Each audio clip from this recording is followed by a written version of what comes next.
رحمۃ اللہ وبرکاتہ، ایک عورت جس قدر آزادی کی حقدار تھی، اسلام نے اس کو وہ آزادی دے دی۔ اس سے آگے جو عورت مانگ رہی ہے وہ آزادی نہیں ہے بلکہ بے حیائی ہے۔ دنیا کفر اس وقت یہ چاہتا ہے کہ مسلمانوں کے خاندانی نظام کو بگاڑ کے رکھ دیا جائے۔ جیسے مغرب میں پیدا ہونے والے تقریباً ہر بچے کی یہ صورتحال ہے کہ اس کو یہ نہیں پتا اس کا باپ کون ہے، اس کی والدہ کو یہ نہیں پتا کہ اس کا باپ کون ہے۔ دنیا کفر یہ چاہتا ہے کہ مسلمانوں کے اندر بھی یہ ماحول پیدا کر دیا جائے۔ اس کے لیے وہ سر توڑ کوشش کر رہا ہے۔ کبھی وہ لنڈے کی آنٹیوں کو استعمال کرتا ہے، کبھی کسی کو استعمال کرتا ہے، کبھی کسی کو استعمال کرتا ہے۔ اللہ رب العزت حضرات علماء کرام کو جزائے خیر عطا فرمائے کہ وہ ان کی ہر سازش کے سامنے سیسا پلائی دیوار بنے کھڑے ہوتے ہیں۔ ابھی حال ہی میں مارکیٹ کے اندر ایک ویڈیو آئی جس میں ایک شخص عورت کی ترقی میں کچن کو رکاوٹ بتا رہے ہیں، یعنی ان کے گھر کے کام کاج کو ان کی ترقی کے اندر رکاوٹ بتا رہے ہیں۔ آئیے ان کے ملفوظات سنتے ہیں، پھر اس پر بات کرتے ہیں۔ کچن عورت کی ترقی میں سب سے بڑی رکاوٹ ہے۔ کھانے کو رکاوٹ نہیں بول رہا، کچن کی بات ہو رہی ہے۔ کھائیں گے نہیں تو ظاہری بات ہے زندگی نہیں چلے گی۔ لیکن عورت کو باورچی خانے سے باندھ کے جتنا بڑا ظلم انسانی تاریخ نے کیا ہے اس کی مثال ملنا مشکل ہے۔ اپنے آس پاس نظر دوڑائیں، عورت جب بھی کام کرنا چھوڑے گی، اپنا کریئر تباہ کرے گی، اس کی سب سے بڑی وجہ گھر ہوگا۔ گھر بولے تو کیا 70%۔ تو معزز ناظرین، آپ نے ان صاحب کی ویڈیو سنی، اس کے اندر کس قدر ڈٹائی کے ساتھ وہ عورت کی ترقی کے اندر کچن کو رکاوٹ بتا رہے ہیں۔ یعنی وہ کچن کے گھر کے کام کاج چھوڑے اور باہر نکلے اور باہر نکل کر اپنی مرضی کے مطابق زندگی گزارے، کام کاج کرے۔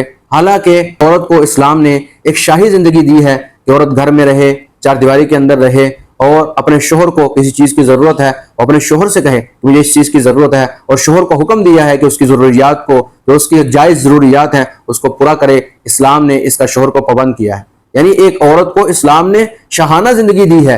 ہم مسلمان ہیں، اللہ رب العزت نے ہمیں ایک زندگی گزارنے کا ضابطہ دیا ہے اور ہمیں شخصیات دی ہیں کہ تم نے ان شخصیات کو دیکھ کر زندگی گزارنی ہے۔ اس کے ذریعے سے تمہاری دنیا بھی بنے گی اور آخرت بھی بنے گی۔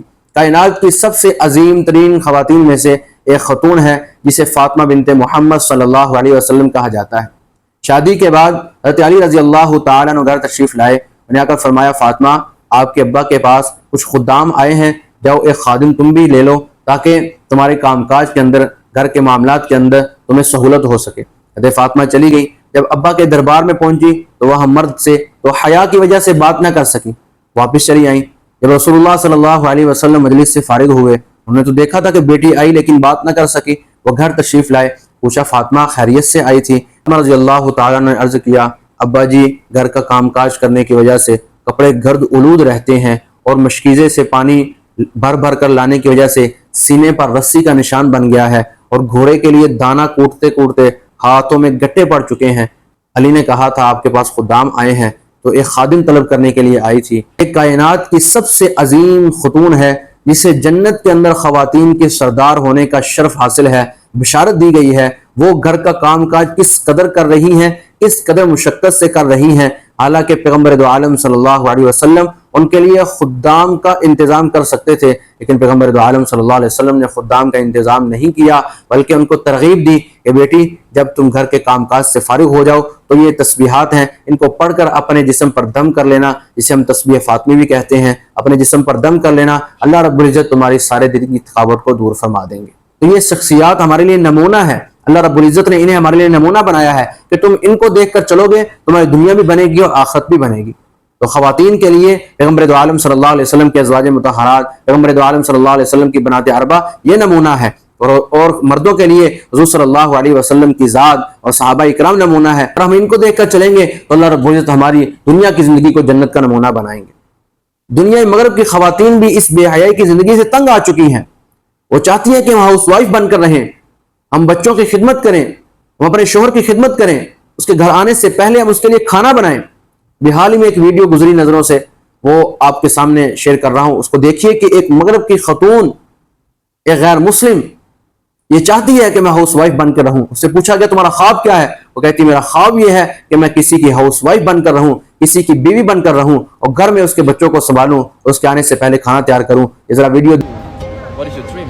My dream? Yeah. To be honest, my dream, my biggest dream, I want to be a housewife. A housewife. A housewife. I can cook, I can clean, I can do the laundry, take care of the kids. That's my dream, yes.